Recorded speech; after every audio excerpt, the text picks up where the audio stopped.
नमस्कार, यो हो टिभी टुडे नेटवर्क सुदूरपश्चिम खबरमा स्वागत छ। म शान्ति गिरी। सुरु गरौं अहिलेसम्मका प्रमुख खबरबाट। नेकपाको ओली समूहबाट कार्यकर्ता प्रशिक्षण सुरु। बुधबार सुदूरपश्चिम प्रदेश स्तरीय कार्यकर्ता भेला। सुदूरको विकासका लागि मार्गचित्र कोरिसकेको प्रधानमन्त्रीको भनाई। सुदूरपश्चिममा झण्डै 350 पूर्वाधार निर्माणका योजना अलपत्र। योजनाका लागि 2 अर्ब रकम अभाव। संघबाट सशर्त अनुदान नआएको प्रदेशको जानकारी। चिसो बढेसँगै कैलाली कञ्चनपुरमा दाउराको माग उच्च। माग अनुसार दाउरा उपलब्ध गराउन सामुदायिक वन असमर्थ। वन पैदावार निकासीमा रोक लगाइदा समस्या। कञ्चनपुरमा सञ्चालित साना गुड उद्योग धराशायी बन्दै। स्थानीय उत्पादनले बजार नपाउँदा उखु कृषक मारमा। भारतबाटको आयातमा कडाई गर्नुपर्ने कृषकहरूको भनाई। र शुक्लाफाटा राष्ट्रिय निकुञ्जको खरकटाईमा 14 लाख राजस्व सङ्कलन। यस वर्ष 29,000 बढी पूर्जी बिक्री। सामूहिक रूपमा खरकटाई गर्न निकुञ्जको अब सुदूरपश्चिम खबर विस्तारमा। नेकपाको केपी शर्मा ओली समूहले कार्यकर्ता प्रशिक्षण कार्यक्रम सुरु गरेको छ। काठमाडौँको कार्की बैंक्वेटमा बुधबारदेखि नेकपाको सुदूरपश्चिम प्रदेशका नेता कार्यकर्ताको प्रशिक्षण सुरु भएको हो। प्रचण्ड माधव समूहले देशभर शक्ति प्रदर्शन गरेपछि ओली समूह आफ्ना नेता कार्यकर्ताको प्रशिक्षणमा जुटेको हो। प्रशिक्षणमा प्रधानमन्त्री केपी शर्मा ओलीले सुदूरपश्चिम प्रदेशको विकासका लागि मार्गचित्र कोरिसकेको बताउनु भएको छ। आफ्नो समूहले आयोजना गरेको सुदूरपश्चिम प्रदेश स्तरीय कार्यकर्ता भेलामा सम्बोधन गर्दै उहाँले यस्तो बताउनु भएको हो। वर्तमान मन्त्रीमण्डलमा सुदूरपश्चिमका 4 जना मन्त्री रहेको बताउँदै उहाँले सुदूरपश्चिम विगतमा पछाडि परेको तर अब पछाडि नपर्ने बताउनुभयो। उहाँले सुदूरपश्चिममा शिक्षा, स्वास्थ्य र सामाजिक विकासको क्षेत्रमा थुप्रै काम गरिसकेको बताउँदै उत्पीडनका कथा र प्रवृत्तिका लागि अब अन्त्य गरिने समेत दावी गर्नुभयो।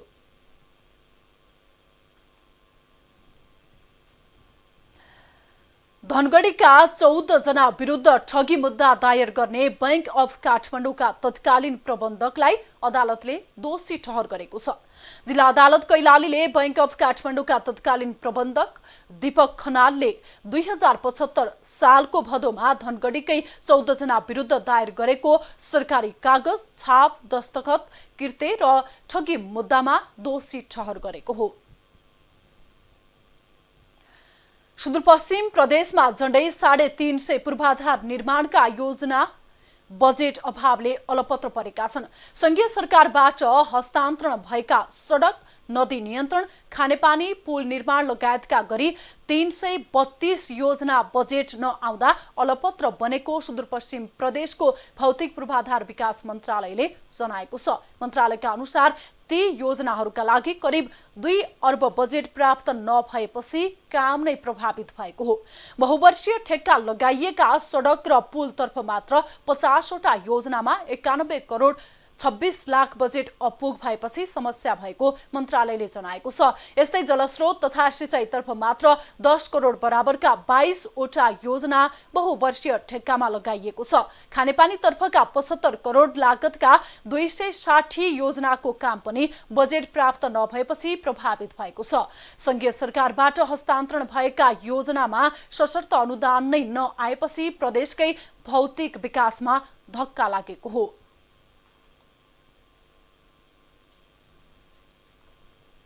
बाजुरामा खेतीयोग्य जमिन बाझै रहँदा समस्या भएको छ। खडेरीका कारण जिल्लाको पूर्वी उत्तरी क्षेत्रका धेरै भूभाग बाझै रहेका हुन्। जमिन बाझै भएपछि त्यहाँका गाउँमा चरम खाद्य सङ्कट उत्पन्न भएको छ। बाजुराको उत्तरी क्षेत्रका स्वामी कार्तिक, पाण्डव गुफा, हिमाली गाउँपालिका र बुढीनन्दा नगरपालिकामा खाद्यान्न सङ्कट निम्तिएको छ। उत्पादन नहुँदा स्थानीय बजारको खाद्यान्नमा निर्भर रहेको स्थानीयको भनाइरहेको छ। वर्षा हुने समयमा खेतीयोग्य जमिनबाट वर्षमा 4 महिना खान पुग्थ्यो। अहिले जग्गा पुरै बाझै रहेकाले भोकमरीको समस्या निम्तिने भन्दै स्थानीय चिन्तित भएका छन्। खडेरीका कारण खेतीयोग्य जमिन पुरै बाझै रहेको छ।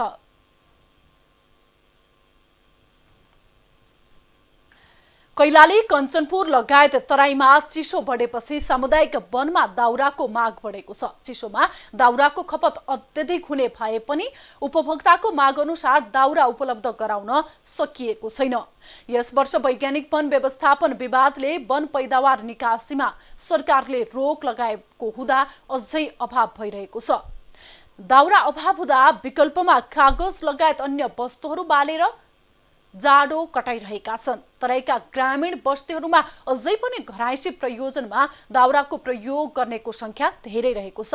जाडो मौसममा दाउराबाट खाना पकाउनका साथै ताप्नका लागि थप दाउराको आवश्यकता पर्ने भएकाले जाडो मौसममा दाउराको माग अधिक हुने गरेको सरोकारवालाहरू बताउँछन्। गाउँघरमा मात्र होइन, सहर बजारमा पनि जाडो मौसममा ताप्नका लागि पनि दाउरा सबैलाई उत्तिकै आवश्यकता पर्ने गरेको छ। सुदूरपश्चिम खबरमा पालो छोटो विश्रामको।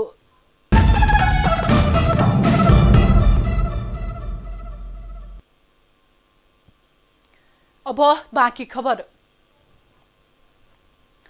कञ्चनपुरमा नगदे बालिका रूपमा उखु खेती गर्दै गुड उद्योगहरू सञ्चालन गरिरहेका किसान स्थानीय उत्पादनले बजार नपाउँदा चिन्तित भएका छन्। जिल्लाका विभिन्न स्थानीय तहमा साना गुड उद्योग सञ्चालन गरेर मनग्गे आमदानी गर्दै आएका उखु किसान पछिल्लो समय उद्योग नै धराशायी हुन थालेपछि चिन्तित भएका हुन्। उत्पादित गुड सुदूरपश्चिम प्रदेशको पहाडी जिल्लाका साथै बुटवल र नेपालगञ्जसम्म खपत हुने गरेको छ। विशेष गरी कञ्चनपुरको दक्षिणी क्षेत्रमा चिनी उद्योग सञ्चालनमा रहेको भए पनि साना उद्योग समस्यामा परेका हुन्। यता किसानले भने भारतबाट आयात हुने गुडमा कडाई नगर्दा पनि उद्योग विस्थापित भइरहेको बताएका छन्। घरेलु तथा साना उद्योग कार्यालय कञ्चनपुरको तथ्याङ्क अनुसार जिल्लामा 143 वटा उद्योगहरू रहेका छन्।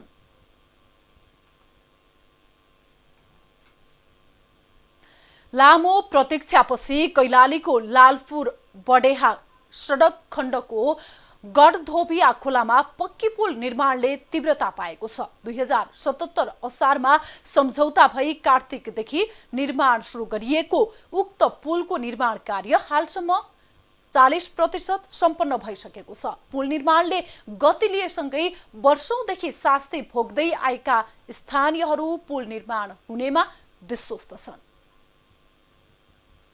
वर्षौंदेखि वर्षामा अत्तरिया बजारसँग सम्बन्ध विच्छेद नै गराउने गढधोबिया खोलामा 25 मिटर लम्बाइको पुलको निर्माण कार्यले तीव्रता पाएसँगै स्थानीयहरू हर्षित बनेका छन्। 10.5 मिटर चौडाइको पुल आउँदो जेठ महिनासम्ममा सम्पन्न हुने गरी निर्माण कार्य अघि बढेको छ। पुल निर्माण हुने भएपछि श्रीपुरा, भुयरा, फकलपुर, बडेहा, बरबट्टा र घोडसुवा लगायत अन्य केही बस्तीका बासिन्दाहरूलाई राहत हुने अपेक्षा गरिएको छ। हाम्रो समस्या यो पुल नहुँदा हामीलाई यो वारिपारि जान धेरै गाह्रो भएको थियो र अब यो पुल बनेदेखि हामीलाई एकदमै सजिलो हुन्छ र यो चाहिँ एयरपोर्टसम्मका जनताहरू लाखमा चाहिँ हाम्रो लाभान्वित हुने देखिन्छ। आवत जावत गर्ने तत्कालीन समयमा एउटा सानो काठे पुल थियो जसबाट ओहोर दोहोर गर्न हिउँतिर त राम्रै हुन्थ्यो तर वर्षायाममा साह्रै कठिन हुन्थ्यो।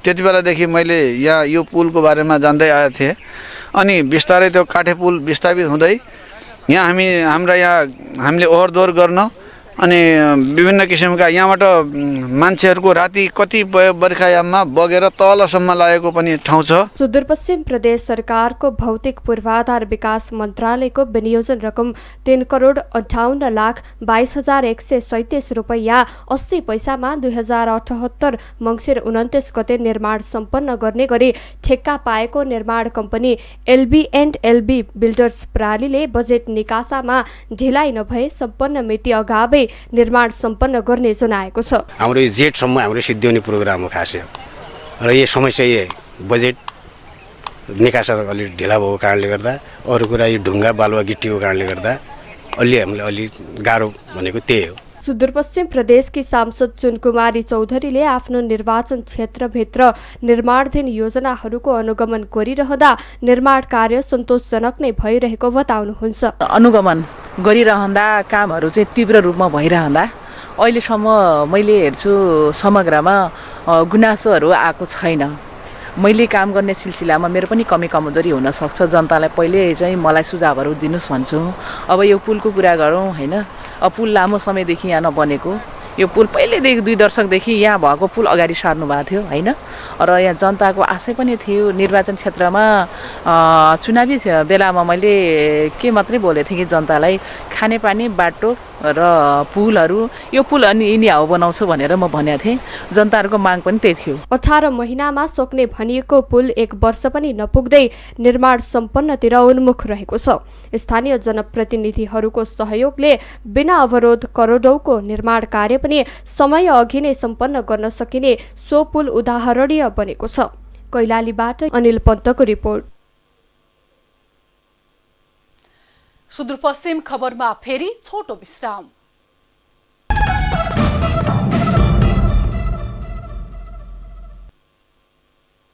अब जनआवाज।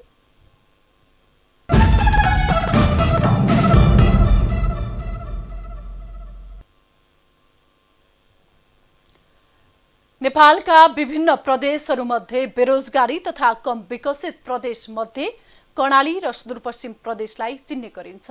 नेपालको सुदूरपश्चिम प्रदेश क्षेत्रका अधिकांश युवा रोजगारीका लागि भारत पलायन हुने गरेका छन्। सुदूरपश्चिममा बढ्दै गइरहेको बेरोजगारीको समस्या समाधान गर्न अर्थात् स्वरोजगारी सिर्जना गर्न के गर्नु पर्ला भनेर हामीले आज कञ्चनपुरका केही स्थानीयलाई सोधेका छौं। सबै हाम्रा दाजुभाइहरू बाजुरा बजाङदेखि लिएर दार्चुलासम्मका दाजुभाइहरू सबै इन्डियाबाट भारतबाट नेपालमा आए। तर नेपालमा आउँदाखेरि यहाँ त काम गर्ने त कुनै ठाउँ नै छैन। स्थानीय सरकार छ, प्रदेश सरकार छ। प्रदेश सरकारले पनि आफन्तहरूलाई काखी च्याप्ने, स्थानीय सरकारले पनि आफन्तहरूलाई काखी च्याप्ने भएको हुनाले हाम्रो दाजुभाइहरू बढी चल्ने विदेशीहरूको महत्त्वपूर्ण कारण त्यही हो। यसको समाधानको लागि समान हिसाबले ज्याला मजदुरी पनि समान हिसाबले पाउनुपर्ने अवस्था हुनु पर्यो। विकास निर्माणका सवालमा, विकास निर्माणका कार्यक्रममा पनि सबैले समान हिसाबले सहभागितामूलक कार्यक्रम भएपछि अनि विदेशी नै चाहिँ अवस्था कम हुन्छ। नत्र काखी च्याप्ने भने नि त मैले काखी च्याप्ने भनेको त्यही हो। अब स्थानीय सरकार प्रमुखले आफ्नो 2-4 आसेपासेलाई काम दियो, तिनीहरू व्यस्त भए, अर्को पछि त भागिन् त्यहाँबाट। त्यो हुनाले विदेशी क्रम चाहिँ सुदूरपश्चिमबाट बढी हुने कारण त्यही हो। यो जति पनि हाम्रो सुदूरपश्चिमबाट बढी जस्तो अब हाम्रो दाजुभाइहरू दिदीबहिनीहरू सबै विदेशी रहेको छ। के अरे कामको लागि, कामको सिलसिलामा बाहिर नै जानुपर्छ भन्दा अब जहाँसम्म लाग्छ मलाई अब स्थानीय तहले या स्थानीय सरकारले चाहिँ हामीले के गरिदिनुपर्छ भन्दा रोजगारीको सिर्जना गरिदिनुपर्छ होइन। अनि विभिन्न किसिमको आयोजना प्रोग्रामहरू बनाउनुपर्छ एउटा युवालाई, अनि हरेक एज ग्रुपलाई लक्षित गरेर कुन तरिकाले हामीले कुन काम गरेर यहाँ आफ्नै स्वदेशमा बस्न सक्छौँ त, त्यो तरिकाको प्रोग्रामहरू गऱ्यो भने चाहिँ सायद धेरै व्यक्तिहरू विदेशिनु पर्दैन जस्तो लाग्छ मलाई चाहिँ। जनशक्ति जस्तो छ हाम्रो त्यसलाई परिचालित गर्नलाई जस्तो कृषि हुन्छ कि अनि औद्योगिकतिर हुन्छ कि रोजगारीका सृजना गरेर स्थानीय सरकार, केन्द्रीय सरकार सबैले र यो सरकारहरूले भनौँ न यो यसको रोजगारीहरूको अवसर जस्तो कृषि क्षेत्रतिर काम गर्नेलाई कृषि क्षेत्रतिर कुन मतलब जस्तो प्राविधिक भएपछि प्राविधिक फ्याकल्टीमा औद्योगिक क्षेत्रतिर अनि यिनीहरूको व्यवस्थापन गर्न सक्यो भने र यिनीहरूलाई रोजगारी दिन सके मात्र विदेशी पलायन रोकिन्छ। नत्र अब यहाँ त केही छैन त अनि के गर्ने भनेर अब सबैको सोचै इन्डियातिर जाने। अब अरू देशमा जान सकिन्न भने नजिक अब इन्डिया भन्नाले अब त्यहाँ जाने बढी जस्तो हुन्छ। सरकारहरूले भनौँ न यो यसको रोजगारीहरूको अवसर जस्तो कृषि क्षेत्रतिर काम गर्नेलाई कृषि क्षेत्रतिर कुन मतलब जस्तो प्राविधिक भएपछि प्राविधिक फ्याकल्टीमा औद्योगिक क्षेत्रतिर अनि यिनीहरूको व्यवस्थापन गर्न सक्यो भने र यिनीहरूलाई रोजगारी दिन सके मात्र विदेशी पलायन रोकिन्छ। नत्र अब यहाँ त केही छैन त अनि के गर्ने भनेर अब सबैको सोचै इन्डियातिर जाने। अब अरू देशमा जान सकिन्न भने नजिक अब इन्डिया भन्नाले अब त्यहाँ जाने बढी जस्तो हुन्छ। यसको समाधानको लागि अब गम्भीर भएर केन्द्रदेखि लिएर स्थानीय तहसम्म सबै सक्रिय भएर सबै सरकारहरू सक्रिय भएर लाग्यो भने कुनै अब उद्योगहरू अनि कल कारखानाहरू अनि जस्तो अब यो कृषि रोजगारीका कुराहरू, तरकारी खेती, फलफुल खेती कहाँ के हुन्छ, कुखुरा पालन, पशुपालन, अब जस्तै मत्स्य पालन, अब यसमा चाहिँ नि जोड दिएर सहयोग गऱ्यो भने, आवश्यक सहयोग जुटायो भने चाहिँ समाधान हुन सक्ला। अन्यथा खासै केही देखिरहेको छैन। खासै व्यापार व्यवसाय पनि अब त्यस्तो केही छैन। अनि हामी अर्काको घरमा भाडामा बसिरहेछौँ, छोराछोरी पाल्न गाह्रो छ।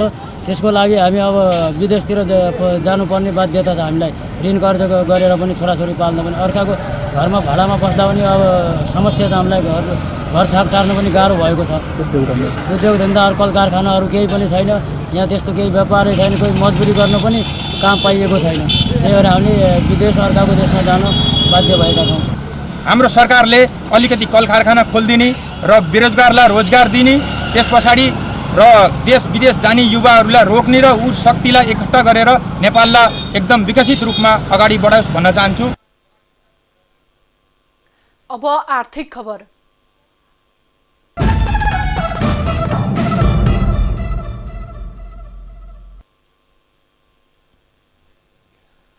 कञ्चनपुरको शुक्लाफाटा राष्ट्रिय निकुञ्जले मध्यवर्ती क्षेत्रका बासिन्दालाई खरखडाईको लागि निकुञ्ज खुला गरेको छ। प्रत्येक वर्ष निकुञ्ज किनारामा बसोबास गर्ने मध्यवर्ती क्षेत्रका बासिन्दाको सुविधाका लागि खर काट्न निकुञ्ज प्रवेश खुला गर्दै आएकोमा यसपटक पनि निकुञ्ज खुला गरिएको हो। निकुञ्ज कार्यालयले वर्षैपछि वर्षको 3 दिन खोलिने खरकटाईबाट 14 लाख बढी राजस्व सङ्कलन समेत गरेको छ। शुक्लाफाटा राष्ट्रिय निकुञ्ज खुला भएसँगै निकुञ्ज किनारामा बसोबास गर्ने स्थानीय बासिन्दाहरू घर छाउन, बेर्न, खटिया, भकारी, डोरी, दाम्ला बनाउन खरखडाईको काममा व्यस्त छन्। निकुञ्जले मध्यवर्ती क्षेत्रका स्थानीयलाई खरको सुविधाका लागि भनेर हरेक वर्ष 3 दिन खरखडाई खोल्ने गर्दछ। यो 3 दिन शुक्लाफाटाका मध्यवर्ती क्षेत्रका बासिन्दाका लागि पर्व जस्तै हुन्छ। तर खरखडाईको नाममा पुँजीलाई आधार बनाएर निकुञ्जमा चोरी तस्करी समेत हुने गर्दा निकुञ्जले सुरक्षा सतर्कतालाई विगतको भन्दा झन बलियो बनाएको छ। निकुञ्जको सुरक्षाका निम्ति खटिएको नेपाली सेना र निकुञ्ज प्रशासन मिलेर निकुञ्जको सुरक्षामा थप कडाई गरिएको छ। सबै घाटहरूमा सुरक्षाको लागि हामीले नेपाली सेना, निकुञ्ज प्रशासन, CBAPU का प्रतिनिधि र उपभोक्ता समितिका प्रतिनिधिहरूलाई राखेर र उनीहरू जो खरखडाई खुले बापत आएका बासिन्दाहरूले चाहिँ पुर्जी वितरण गरेको हुन्छ निकुञ्जले। त्यो निकुञ्जले वितरण गरेको पुर्जीलाई हेर्दै व्यक्तिहरूको चाहिँ सुरक्षा साथ यो खरखडाईमा भित्र विभिन्न हुन सक्ने चोरी तस्करी तथा अन्य अवैध गतिविधिहरूलाई मोनिटर गर्नको लागि चाहिँ विभिन्न घाटहरूमा सुरक्षा र विभिन्न पट्रोल भेहिकल, साइकल र बाइक पट्रोलहरू पनि सञ्चालन गर्दै आइरहेका छौँ। यसैगरी मध्यवर्ती क्षेत्रका स्थानीय बासिन्दालाई भने निकुञ्जले वर्षैनी खुलाउने खरखडाईले दैनिकीमा सहज भएको छ। निकुञ्जले खुलाएको खरखडाईले गर्दा मध्यवर्ती क्षेत्रमा बसोबास गर्ने स्थानीय बासिन्दालाई निकै राहत हुने गरेको स्थानीयको भनाइ छ। धेरै सहज भएछ। उस्तै त अब जसको अब उस्तै पालो मुनि बस्नु पर्थ्यो, बर्सातको बेला पानीले भिज्नु पर्थ्यो, प्लास्टिक हाल्यो भने प्लास्टिक कुहिहालिन्छ। त्यो प्लास्टिकमा अलिअलि पनि खर मिसाउनु पायो भने उनीहरूलाई वर्षभरि नै राहत हुन्छ। त्यसले जाडोको मौसममा, बर्सातको मौसममा, दुईटै मौसममा। यता निकुञ्ज कार्यालयले खरखडाईले गर्दा निकुञ्जमा भएको घाँसको समेत व्यवस्थापन हुने जनाएको छ। यसपटकको खरखडाईमा झण्डै 29,000 पुर्जी वितरण भएको छ। यो सँगै प्रति पुर्जी 50 रुपैयाँका दरले राजस्वमा समेत अघिल्लो वर्षको तुलनामा बढोत्तरी आएको छ। एउटा चाहिँ मध्यवर्ती क्षेत्रमा रहेका बासिन्दाकै लागि पनि, अर्को राजस्व मुख्य भनेको जनताको लागि यो राजस्व भन्दा पनि राजस्व त अब पर्यटनबाट पनि आउँछ हैन। यो चाहिँ हाम्रो मरास निकुञ्ज ऐनकै उमा भएको हुनाले खरखडाई चाहिँ खोल्ने चाहिँ पहिलेदेखि नै नियम भएको भएर चाहिँ वर्षैपछि खोल्ने गरिन्छ। निकुञ्जले खोलेको खरखडाई 2 क्षेत्र मध्ये पूर्वी सेक्टर अर्जुनी ब्यारेक क्षेत्रमा 10 गतेदेखि 12 गतेसम्म र पश्चिमी सेक्टर मजगाउँ क्षेत्रमा 13 गतेदेखि बुधबारसम्म खरखडाई खोलिएको थियो, जसले गर्दा स्थानीयको दैनिकीमा केही हदसम्म राहत पुगेको छ। टिभी टुडे HD टेलिभिजन जिल्ला ब्युरोको सहयोगमा कञ्चनपुर सहकर्मी चन्द्रकान्त जोशीको रिपोर्ट। सुदूरपश्चिम खबर सकियो। बिदा लिनु पूर्व प्रमुख खबर फेरि एकपटक। नेकपाको ओली समूहबाट कार्यकर्ता प्रशिक्षण सुरु। बुधबार सुदूरपश्चिम प्रदेश स्तरीय कार्यकर्ता भेला। सुदूरको विकासका लागि मार्गचित्र कोरिसकेको प्रधानमन्त्रीको भनाई। सुदूरपश्चिममा झण्डै 350 पूर्वाधार निर्माणका योजना अलपत्र। योजनाका लागि 2 अर्ब रकम अभाव। संघबाट सशर्त अनुदान नआएको प्रदेशको जानकारी। चिसो बढेसँगै कैलाली कञ्चनपुरमा दाउराको माग उच्च। माग अनुसार दाउरा उपलब्ध गराउन सामुदायिक वन असमर्थ। वन पैदावार निकासीमा रोक लगाइदा समस्या। कञ्चनपुरमा सञ्चालित साना गुड उद्योग धराशायी बन्दै। स्थानीय उत्पादनले बजार नपाउँदा उखु कृषक मारमा। भारतबाटको आयातमा कडाई गर्नुपर्ने कृषकको भनाइ। र शुक्लाफाटा राष्ट्रिय निकुञ्जको खरकटाईबाट 14 लाख राजस्व सङ्कलन। यस वर्ष 29,000 बढी पूर्जी बिक्री। सामूहिक रूपमा खरकटानी गर्न निकुञ्जको अपिल। हामीलाई TV today Nepal apps download गरी विश्वभरि प्रत्यक्ष हेर्न सक्नुहुनेछ। साथै www.tvtoday.news.com मा गई हेर्न र पढ्न सक्नुहुनेछ भने फेसबुक, युट्युब र ट्विटरमा समेत फलो गर्न सक्नुहुनेछ। विकास निर्माण र जनसरोकारका विषयमा हाम्रो आवाज जारी छ। अहिलेलाई सम्पूर्ण सुदूरपश्चिम खबर युनिटका साथ म शान्ति गिरी पनि बिदा चाहन्छु। टिभी टुडे एसडी हेर्दै गर्नुहोला। नमस्कार।